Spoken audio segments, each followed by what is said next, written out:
Hello, I thought I would give you a weekly reading recap to talk a bit about the books that I'm currently chipping away at. Um, Now, ever since the new year, on the first day I finished Piranesi all in one go, and since then it's been a little bit slower, but I'm slowly chipping away at three good books at the moment. My primary read right now is a reread of 100 Years of Solitude by Gabriel Garcia Marquez. And I'm at about 200 pages in. This is the first read that I'm doing in Benjamin McAvoy's Hardcore Literature Book Club on YouTube. And this is a fantastic book. This is my primary read, but I'm desperately trying to slow myself down because we are supposed to read at a certain pace, and there'll be some lectures and discussions in Benjamin's book club coming out next weekend. And I'm supposed to only have read 144 pages, and I'm already 200 pages in. And I'm really trying to take my time and slow down and read some other books along the way, because it's a fascinating read, and it's a marvelous book, and it's impressed me more this time around than the first time that I read it. It's just a wonderful book. It Now I remember from my first read 18 years ago, I remember sort of the tone and the voice of Marquez, but I don't really remember too much of the narrative. Some things are coming back as I read along, but it's not really the kind of book that you can spoil by knowing what happens, because it's not really about that. And I think Marquez also illustrates that with quite a lot of foreshadowing. And one of the best and most iconic openings in all of literature you have right on page 1, when he starts the book with the following sentence: "Many years later, as he faced the firing squad, Colonel Aureliano Buendia was to remember that distant afternoon when his father took him to discover ice." Without giving anything away, Colonel Aureliano is indeed facing a firing squad later in the novel. The whole book reads just like a feverish dream. It's like someone telling you a combination of a folk tale, fairy tale kind of story told in the oral tradition, combined with some weird dream that they just had last night. It's really great. I found that the first time I read it, I was confused, because there's a lot of characters in this book that all share very similar names, and it also quite quickly sort of shifts in time. And as it's telling the story in one timeline, it is then skipping ahead to tell what happened way after the events that are currently taking place, and then going sort of looping back around. And so you do have to sort of keep focus when you're reading it. But yeah, it's just great. One thing that also surprised me is the amount of sexual violence and quite horrible, incestuous sex happening in this book. But somehow Marquez gets away with it, because, as I said, the whole story tells like a folk tale, feverish dream.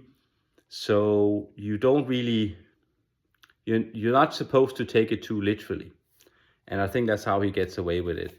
And you can put that in contrast to a writer like Haruki Murakami, I think, who also was influenced by Marquez. Of course, every magical realism author is influenced by this book in particular. But Murakami's way of writing magical realism is more in the narrative tone, grounded in reality. So when Murakami writes sex, it's often a bit cringy, even though he's not depicting it necessarily as violently or grotesque as Marquez is doing, but somehow he gets away with it. Yeah, so that's my primary read that I'm desperately trying to slow down. And my secondary read this week is slowly chipping away at Peter Matthiessen, I'm not sure how to pronounce it. The Snow Leopard, which, as I said in my 2025 and January look ahead, is his travel memoir from a trip he did in the 70s into Tibet and Himalaya together with a field biologist called GS.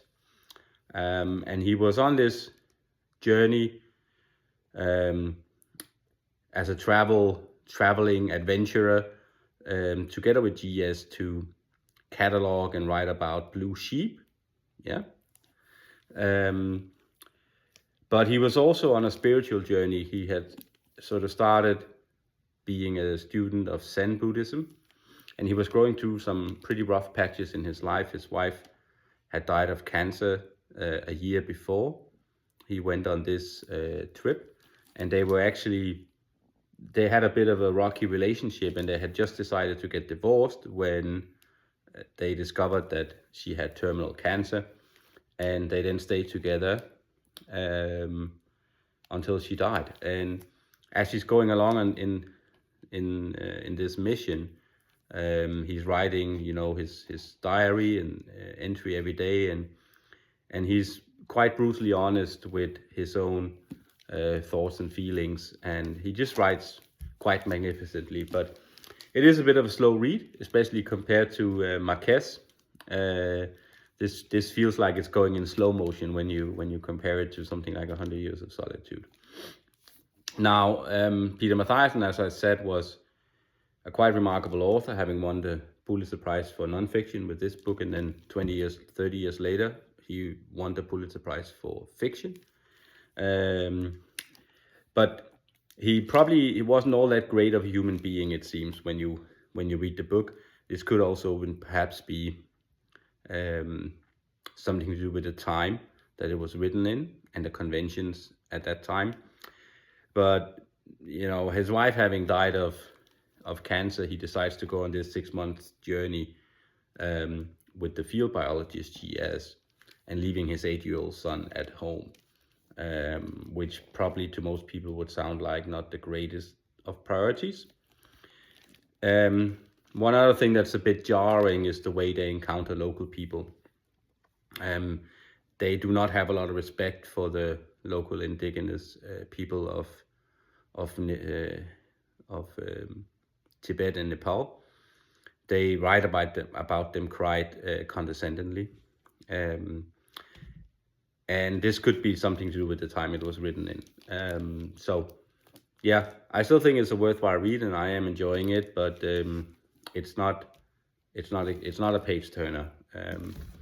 And the third book that I started just today, and I've only read about 40-50 pages in. I have on an ebook, and it's on my phone. Let's see if I can show you here. It's Soft Burial by Chinese author Fang Fang.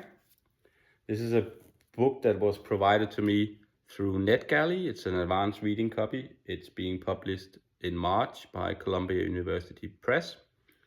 So I don't know much about this book. It's sort of a mystery novel combined with some critique of the Chinese government. The story is set with a main character that suffers from amnesia from a car accident where her car turned up in the river, and she was rescued and went into a coma for a few weeks and suffered complete amnesia after that. And she didn't know who she was, no family came forth, and she eventually started a new life with no memory of her existence up until that point. And she gets married to the doctor that rescues her, and there's this real ominous feeling throughout the start of the book. Like this character, who is at this point is unnamed, she's starting her new life, and she's grateful to this Dr. Wu that has saved her, and she marries him and have a child with him and so on. But she's always feeling some fear and anxiety and terror that she also links to this doctor, and that she can't really explain. But she sort of suppresses everything and just goes on with her life. And as the novel progresses, I think we will uncover more of what happened in her past. This book was published in China in 2016. The author is fairly known in China, not very well translated. It's just coming out now, 8 years later. The book was instantly banned in China, and that was actually what made me interested in reading it, because yeah, if you don't want people to read books, then don't ban them, because that will make it all the more interesting to people like me. But the Chinese government still bans book left, right, and center, so it doesn't necessarily say too much. But what I know of this book is that it deals critically with some of the Chinese governmental reforms of the 40s and 50s and 60s with land ownership. And I think you can already sense in the tone of the book that the allegorical meaning behind her memory loss and her suppression and her choosing just to let it go and carry on with her life and not seek out any explanation for what happened or her previous identity. There are some allegorical allusions from that to maybe something to do with the Chinese authorities, rewriting history and changing the facts and suppressing reality and so on. But I'm only 50 pages into it. It's quite intriguing. It's interesting. The writing itself is maybe a bit pedestrian. Lots of short sentences and so on. But it's so far keeping me sufficiently engaged. I'm just not a fan of e-readers really, and reading on a I don't even have a Kindle, so I'm reading on the Kindle app on the laptop or on my phone, and I'm having trouble with synchronizing and all kinds of technical issues for people my age. But I'll have to deal with it, because this book was given to me by NetGalley, and it only comes in this format. It's quite interesting to read a novel that is not yet published.